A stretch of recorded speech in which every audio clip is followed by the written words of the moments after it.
Então, é, acho que deu para perceber um pouco, né? A gente estava conversando sobre a aula passada sobre o Alan Turing e deu para perceber a importância desse cara. Ele literalmente tem um ponto significativo, único, eu acho que na história da computação, não só na computação, mas também na guerra. Eu acho que foi muito importante a presença dele e as ideias dele. Ele, na minha opinião, é um dos caras é, mais icônicos e que deveria ter sido muito mais respeitado. Mas aí ocorrem vários fatores aí que levam a gente a ter alguns problemas no reconhecimento dele, né? Então eu recomendei aí o filme do Jogo da Imitação. O Jogo da Imitação, vocês devem ter assistido, é um negócio muito bacana. O filme, eu pelo menos, eu curto bastante o filme. Eu gosto de sempre que passa, tô zapeando a TV, eu vejo, eu paro para assistir. Todo semestre eu recomendo ele como base do início das conversas sobre o Alan Turing.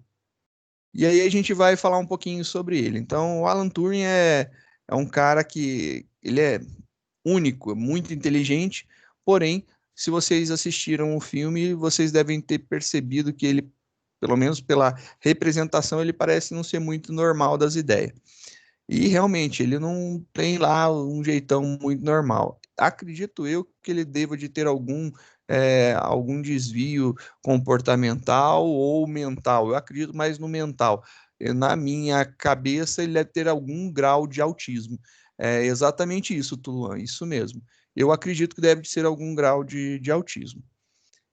Que eh, eu acho que, e ainda assim, as pessoas podem ainda falar, olha, o autista alguma coisa, falar mal ou mal dizer, eu falo pelo contrário. Você viu pelo filme, né, a história dele, acho que fica legal de comentar que talvez se ele não fosse, não tivesse essa diferença, né, ele não conseguiria fazer o que fez. Eu acho que isso gerou percepções para ele que outras pessoas normalmente não teriam.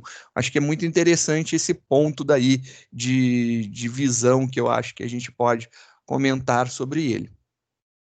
Ele é de nacionalidade britânica, nasceu lá em 1912 e faleceu em 1954 aos 41 anos. Não chegou a completar os 42 anos dele. Ele tinha várias, né? Ele tinha várias patentes, né? Ele era matemático, ele era lógico, ele era criptoanalista, cientista da computação britânico, né? Ele foi o pioneiro na área de inteligência artificial, os pensamentos que ele criou, as ideias que ele propôs foram, acho que a base, eu acho que foi uma das primeiras pessoas a utilizar esses termos, né? E ele é conhecido como o pai da computação. Então é muito legal a gente entender isso daí. Ele é literalmente conhecido como pai da computação. Então, por isso que eu falo da importância dele para a gente, né? Para a gente começar a falar dele. Então, vamos falar um pouquinho sobre o que aconteceu durante a Segunda Guerra. Em resumo, o que aconteceu foi que Turing ele foi trabalhar na parte da inteligência britânica, lá para a Marinha Britânica, mais em específico, no Parque Bletchley, né? Que era um centro especializado em decodificação, né, do, das comunicações britânicas, né? E os alemães, eles usavam como comunicação, como forma de segurança da comunicação, a técnica de criptografia. E todo mundo sabe, eu não escondo de ninguém, eu sou fã de criptografia, eu gosto muito do assunto, eu acho que talvez por isso me envolva muito, eu acho que a história do Turing, né? E ele veio para o Park Bletchley para trabalhar no Hut 8, no pessoal da Casa 8 lá, para poder decodificar as mensagens alemãs. E ele não é um exímio falador de alemão, ele não sabe nada de alemão, e aí ele era questionado por que ele iria ser capaz, né? Ele pensou que ele poderia fazer, ele já tinha conhecimento da tal máquina Enigma que criava a criptografia, e o que ele pensou? Se ele pudesse desmontar a Enigma, ver como a Enigma funcionava, ele poderia montar uma máquina que teria rotores similares, que se ele soubesse algumas similaridades, algumas palavras similares, ele poderia começar a procurar similaridades e ele iria fazer o processo inverso de criptografia, que ele iria achar a chave criptográfica. Então, você dado a mensagem criptografada, ele acharia a chave criptográfica. E aí, se você aplicasse isso em uma máquina Enigma, você conseguiria descriptografar a mensagem. Essa máquina criptográfica que quebraria a criptografia que ele desenvolveu foi chamada de bomba, né? No filme ele chama de Christopher, né? Tem aí uma história romântica por trás aí que fica rolando no filme todo. Ele chama essa máquina de Christopher, que na verdade a tradução, né, do nome é literalmente bomba, que era capaz de destruir, quebrar os códigos gerados pela Enigma. Exatamente. Essa frase é bem legal. Um homem não pode vencer uma máquina, mas uma máquina pode vencer outra máquina. Eu achei muito bacana, muito bem lembrado. Eu acho que são esses os pontos, né? E o que aconteceu após a Segunda Guerra, né? Após a Segunda Guerra, ele trabalhou no Laboratório Nacional de Física do Reino Unido. E aí foi lá que ele conseguiu desenvolver o primeiro supercomputador dele fora, né, desse ambiente daí, que foi chamado de ACE, né, que é a máquina de computação automática, ou Automatic Computing Engine. E ele eu acho que o ACE foi concluído em 1945, e ele trabalhava com a parte de circuitos lógicos, né? E teve um custo aí estimado de 11 mil libras esterlinas, um valor extremamente alto para a época, né? Principalmente se a gente está pensando em uma Inglaterra pós-guerra totalmente devastada. Ainda no pós-guerra, né? O Turing sabia que o projeto dele era totalmente possível de ser feito, porém, por quê, né? Por que ele sabia? Porque tinha outros supercomputadores sendo criados.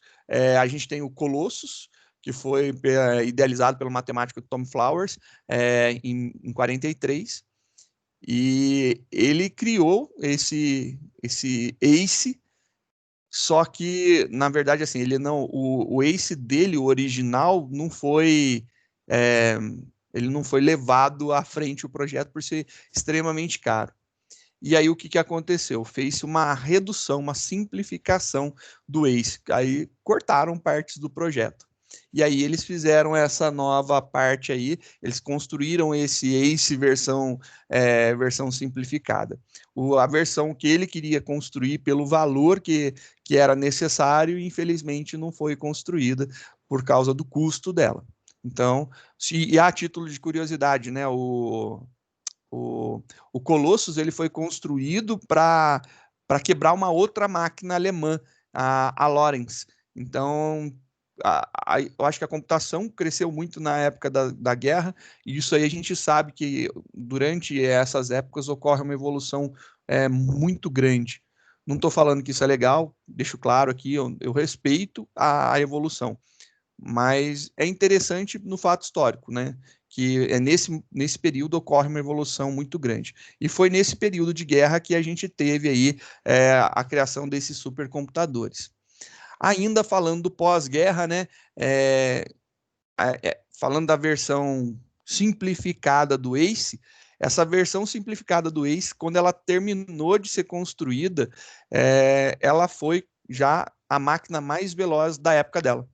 Então, quando ele terminou de construir a versão simplificada do ACE, ela já foi a máquina mais veloz e ela tinha uma incrível velocidade de 1 MHz. E aí você pode imaginar assim, se você fizer comparação com os chips de hoje, a gente trabalha em gigahertz, e aí a gente dá para ver aí que é 1 milésimo da velocidade dos chips atuais. E se você pegar computadores com múltiplos núcleos, aí a história começa a ficar um pouco pior, né? A gente está diminuindo mais ainda o pobre do Ace, que mesmo com a restrição financeira para a construção dele, ao ser construído, se tornou de cara a máquina mais veloz da época, né? E aí o que aconteceu? Depois de um tempo, o Alan Turing veio a falecer. A morte do Alan Turing cara, é muito complicado, assim.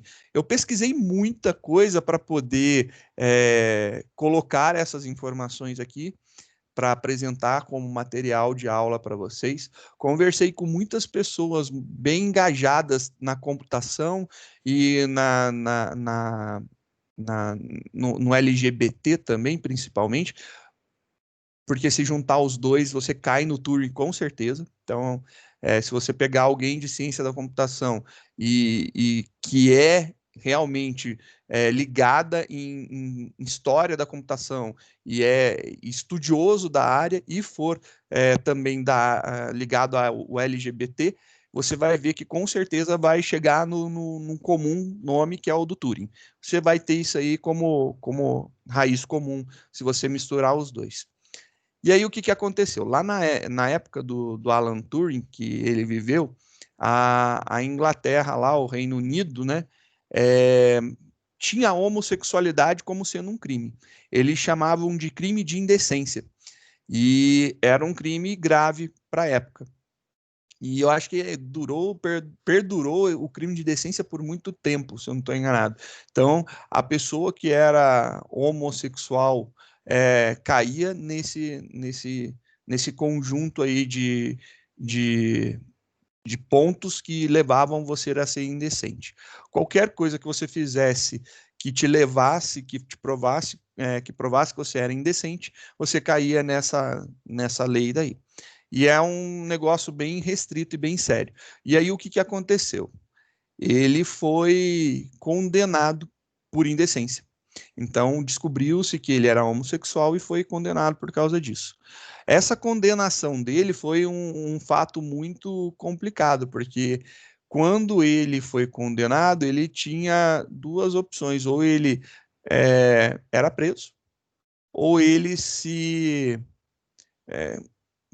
se ou ele permitiria que fizessem um tratamento é, químico corretivo, pelo amor de Deus, eu estou colocando entre aspas, que é o termo lá, é um tratamento químico corretivo, chamado de castração química. Os efeitos, assim, no, no, na parte mais light possível, porque era um tratamento hormonal, ele tinha o crescimento dos seios, né, dos peitos, ficava avantajado. Isso aí é ginecomastia. E assim, é bem delicado a situação, porque você faz um tratamento para você deixar de ser indecente, e aí você se transforma em uma mulher. Fisicamente você está se transformando em uma mulher. Só que o tratamento não é somente se transformar fisicamente em uma mulher por causa dos hormônios. A ideia do tratamento hormonal é deixar ele literalmente impotente, para que ele não tenha mais desejos sexuais.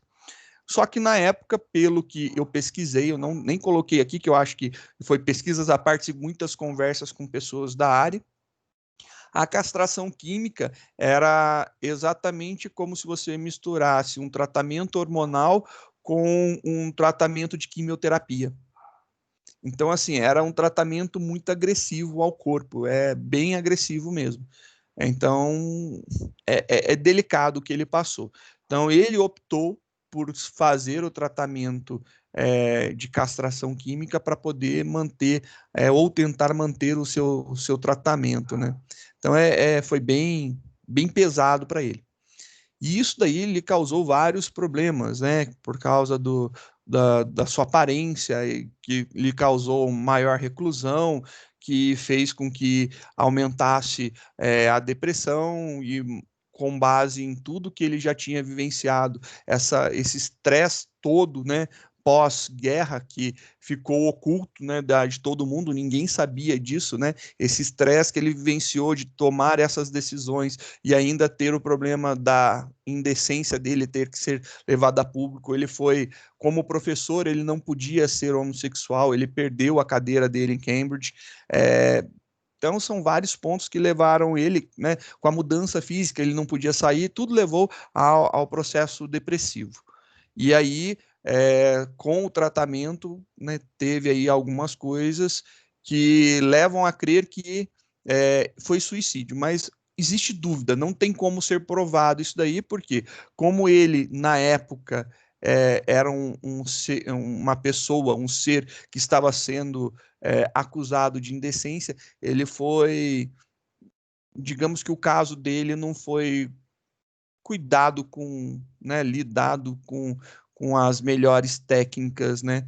Acho que teve aí um preconceito muito grande dos investigadores na época que ele deve ter se matado.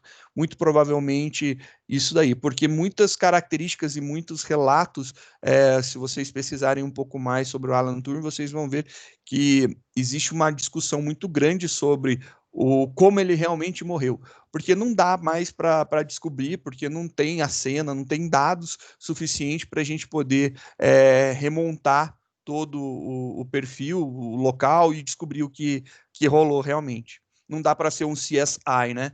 Então, não dá para fazer um CSI aí e não rola.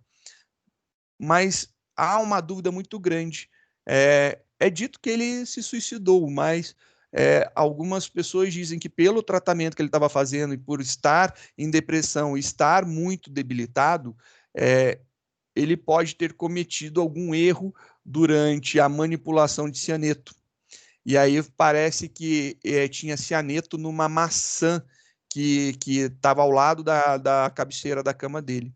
E muito provavelmente ele pode ter ficado com o cianeto na mão, e aí ao tentar comer a maçã, e por falta de higiene, de ter limpado e por causa das condições físicas dele no momento, ele pode ter ingerido acidentalmente. Então, não tem como provar se foi acidente ou se foi realmente suicídio.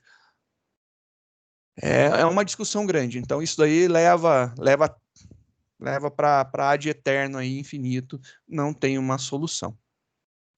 E aí, o que aconteceu?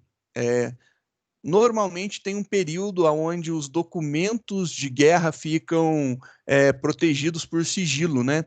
E o sigilo, se eu não estou enganado, era de 50 anos.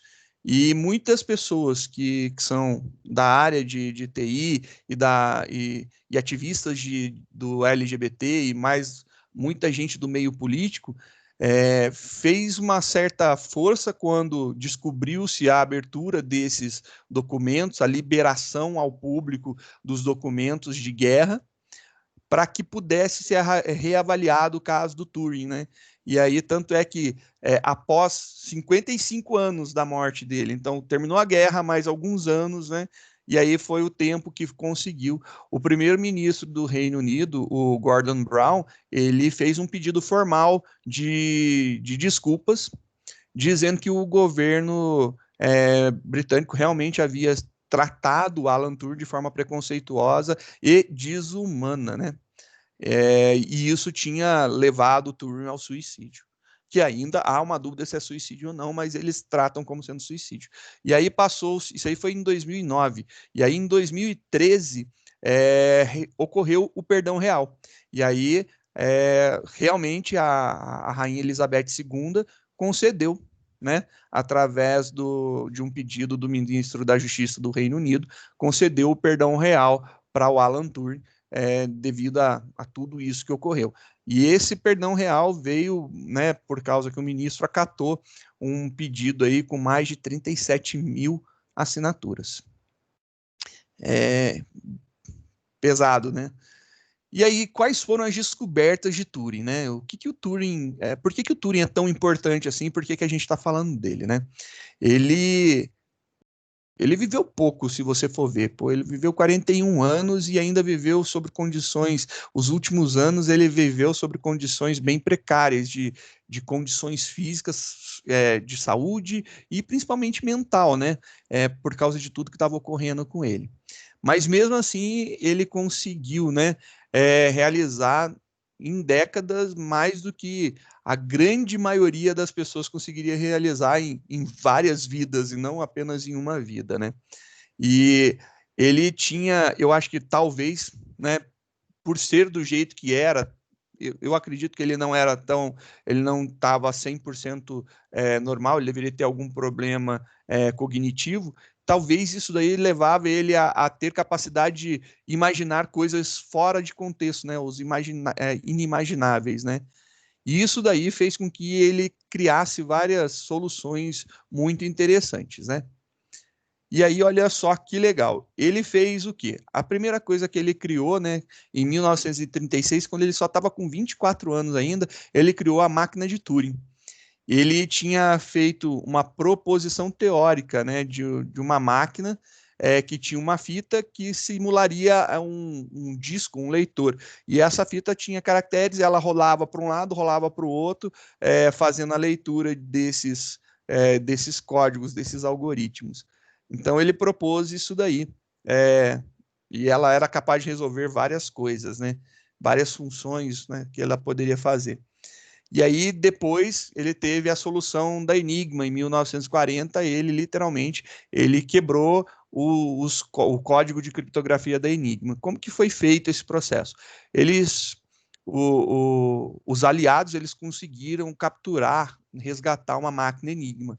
E aí, quando eles resgataram essa máquina Enigma, eles levaram para esse Park Bletchley, e lá ele conseguiu, junto com o xadrezista lá, desmontar e analisar como que funcionava o Enigma, e ele remontou essa Enigma para poder fazer o processo inverso. Você inserindo a mensagem, ele geraria a chave criptográfica. Se você pegar a chave criptográfica e colocar na Enigma e entrar com a mensagem criptografada, ele descriptografaria. Então, essa foi a grande sacada dele. Ele criou uma máquina baseado na máquina Enigma. Fisicamente, ele precisou desmontar a Enigma, ver, estudar ela e remontar e montar outra, né, para fazer isso daí. E ele teve algumas coisas que eu acho que são importantes, né?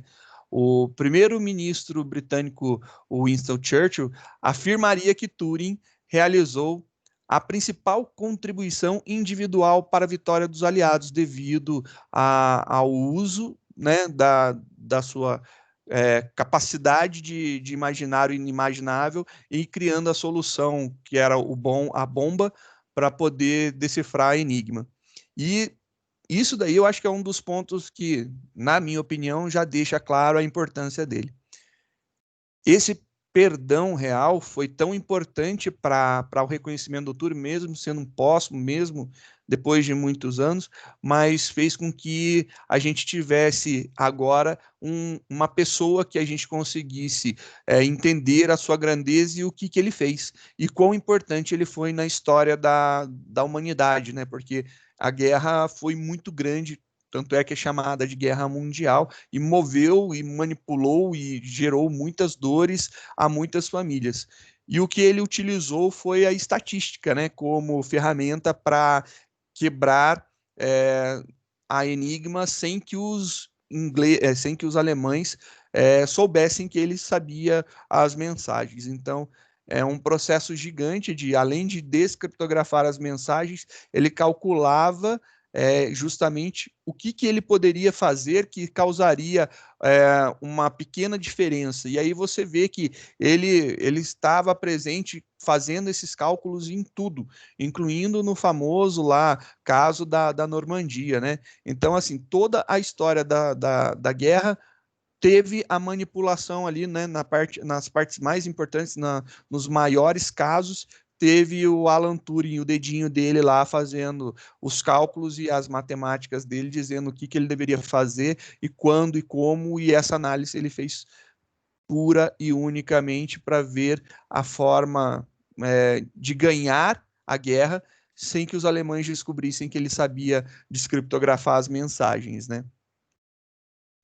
E aí vem a história do ACE novamente, como que o ACE foi criado, qual que eram as expectativas. Eu vou deixar para vocês poderem consultar, porque eu já comentei, né? E ele tem mais também uma outra vertente que ele foi trabalhar nos laboratórios da Bell para poder fazer criptografia de voz, para você poder implementar técnicas de criptografar a voz para segurança nas comunicações entre os aliados. Os alemães queriam criptografar as mensagens escritas e transmiti-las via ondas de rádio, e o Alan Turing ele pensou em criptografar isso daí e você poder falar normalmente num telefone, e aí não teria como a pessoa identificar. Então você falaria, ocorreria a criptografia e chegava no outro lado, teria a descriptografia para você interpretar. Hoje isso daí é a coisa mais comum do mundo para a gente. A gente trabalha muito com essas ideias de comunicação segura, né? Então quando você está fazendo até mesmo em um site, ou quando você usa, por exemplo, uma ligação no WhatsApp, que é o mais comum de você ver hoje, quando você faz essa transmissão, você tem criptografia de ponta a ponta. Então, você agradeça ao Alan Turing por ele ter pensado nisso daí, né? Então, ele iniciou esse processo todo e é onde eu vejo o grande valor desse cara. E ele criou também o famoso teste de Turing, que ele sempre trabalhava com a linha de pesquisa dele era de inteligência mecânica, né? E ele utilizou o termo pela primeira vez de inteligência computacional. Então, ele também, em muitas literaturas que eu estudo, que eu tento me atualizar, eu vejo também a menção de Alan Turing não como somente o pai da computação, mas também como o pai da inteligência artificial, né? Que foi uma dos precursores e foi o primeiro a falar e a mencionar o termo inteligência computacional. E ele criou um teste baseado num jogo chamado jogo da imitação, que uma pessoa se passava por outra pessoa, né? E você tinha a ideia que você tinha que fazer perguntas, e se você não conseguisse identificar que aquela pessoa que estava respondendo era uma máquina ou um ser humano, você ficasse em dúvida, e se fosse uma máquina que estava ali por trás, aquela máquina era dita inteligente, né? E existe até hoje acho que tem um prêmio de Lobex, eu não sei a pronúncia do negócio lá, mas tem um prêmio que ocorre até hoje sobre quem consegue passar no teste de Turing, né? Então é bem legal essa ideia. O teste de Turing ele já foi refutado, obviamente, mas foi uma boa ideia, uma boa iniciativa, um bom começo, né, para a gente poder trabalhar e ter a ideia de inteligência aplicada a um computador. Esse daqui é o Alan Turing, uma fotinha dele, eu acho legal, porque é bem parecido com o Senhor Estranho que faz o filme, né? Então a similaridade é muito grande. Esse cara daqui é a bomba, no filme é chamado de Christopher, né? É a máquina que quebrou a Enigma, que conseguiu decifrar os códigos da Enigma. Você tem aqui uma foto do Ace, que foi construído depois da guerra, né? E ó, o Turing lá na operação, para ver o tamanho do computador de 1 MHz. E é isso daí, eu acho que está aí explicado o motivo da importância do Alan Turing, né? Acho que faz muito sentido a gente gastar um tempo falando sobre ele, por causa que ele fez muito, e se a gente não tivesse tido ele, provavelmente, sei lá, será que alguém teria feito alguma coisa a mais, diferente? Não sei. É isso daí. Então, vou parar por aqui, daqui a pouco a gente volta.